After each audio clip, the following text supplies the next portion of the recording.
What was really the purpose of choosing a people for the Lord? Choosing a city, a location, a mountain, building up a temple, having a priesthood. We know that in the future, 10 men will grab the hem of a Jew and say, "Let us come with you, for we know that God is with you." Think about it for a moment. In other places in the scripture, I think in Malachi, the Lord said, "My name is revered among the nation. Pure gifts are being brought to me everywhere, all around the earth."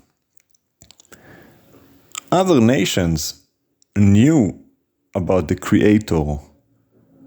We have evidence in the Native Americans. In some caves, they had some carving of the 10 Commandments, and other places they refer to him as the Great Spirit. And think about the fact that Ishmael, for instance, was Abraham's son.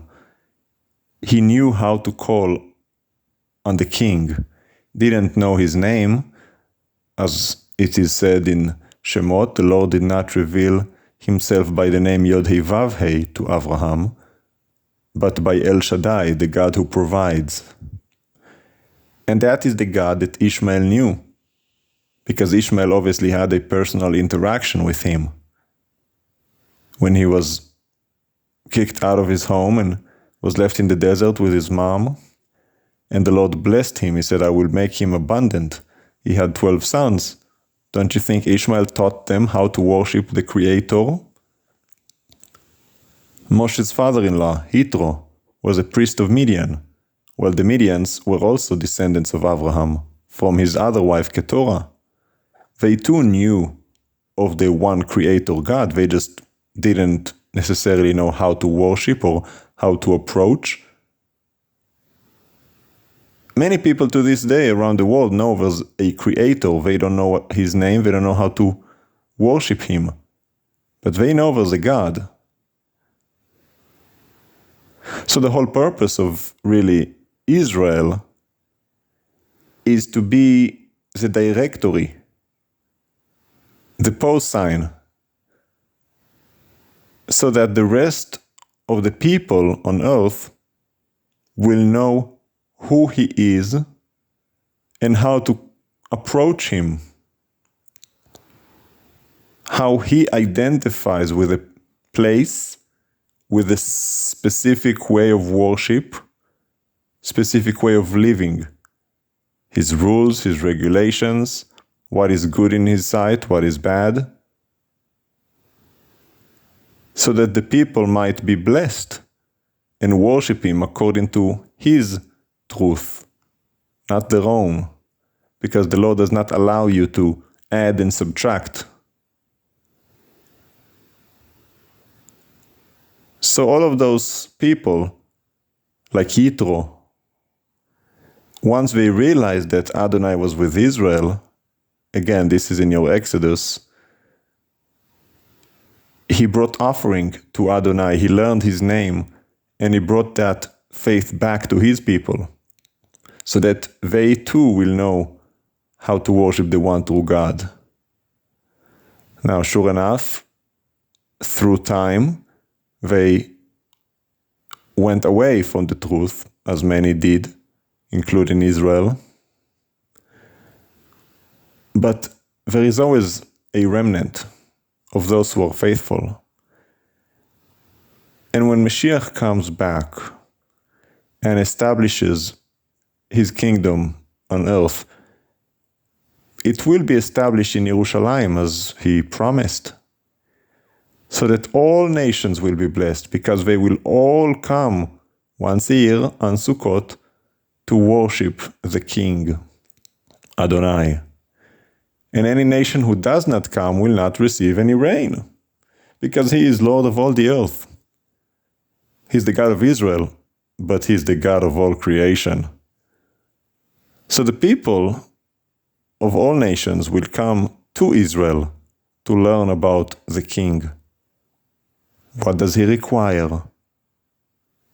What do we have to do? How do we praise and worship? What is His word? They will seek Him sincerely. They will inquire, they will consult. And it's going to be wonderful because Israel will once again be the mediator. They will be the priests, the Kohanim, between the people and the king. Not because they are special, not because they are better, but because somebody just had to do it, and it happened to be Israel. That's whom the Lord has chosen. He entrusted them with His ways, His rulings, His instructions, so that they first learn it in order to be able to teach it.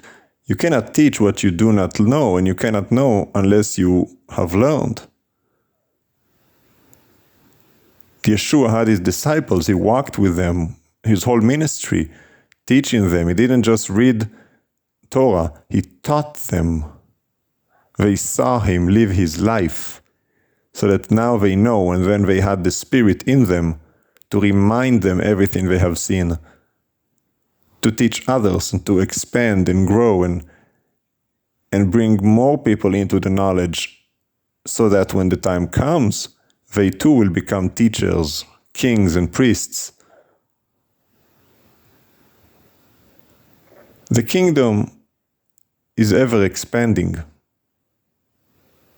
which means there is always a need for more priests and more kings. If the kingdom is eternal, surely we are going to occupy more planets. The universe is eternal. There are going to be people living in other places, and they are going to need kings and priests. Somebody's going to be the king of this star. Somebody's going to be the king of that galaxy. The Lord made a promise to Abraham. His descendants will be as numerous as the stars in the heavens. Well, that is an ongoing promise. The stars in the heaven are pretty much innumerable. All we know is that hundreds of billions of galaxies with hundreds of billions of stars each, and who knows how many planets. We don't dwell on stars, we dwell on planets. And there are usually more than one planet surrounding a star. And Israel, as I've mentioned, is the directory. They are the pointers to God. They are the ones to show who is the King of Kings, who is the Lord of Lords, and how to worship Him. It's really that simple. It's not that complicated to understand. I think most do not understand because they like to see God as something mystical. They want to take the practicality out of it. But that's the wrong view of God. After all, look around you at the world He created. Seems very practical to me. God is practical. He established systems in nature, seeds to be planted, sprout, grow, produce flowers, fertilize, get the flowers and the seeds and produce fruit with seeds inside of them, and the seeds go back to the soil and they reproduce and multiply. It seems very practical. Each tree according to his kind, each creature according to their kind. Look at the stars in heaven. Don't worship them, but look at them. There's an order. Everything's in place by divine purpose. So the people of Israel are those who tell the other people who He is, what He has done, and what does He require. The body of Mashiach, His feet, His hands, to do his will. And all nations will be blessed. Yes, the Ishmaelites will be blessed, the Midianites will be blessed. Every nation that acknowledges the one true God and does his will be blessed. So why don't you start today so that you will be utterly blessed? Because, we are a sort of a first fruit, as the scripture says. And the first fruit does get the first fruit blessing, doesn't it?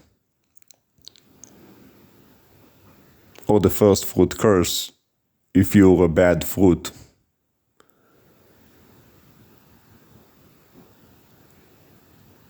So think about this, and choose ye this day.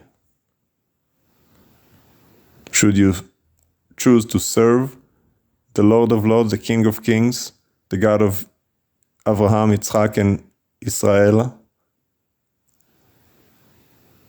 or anything but him? Choice is yours.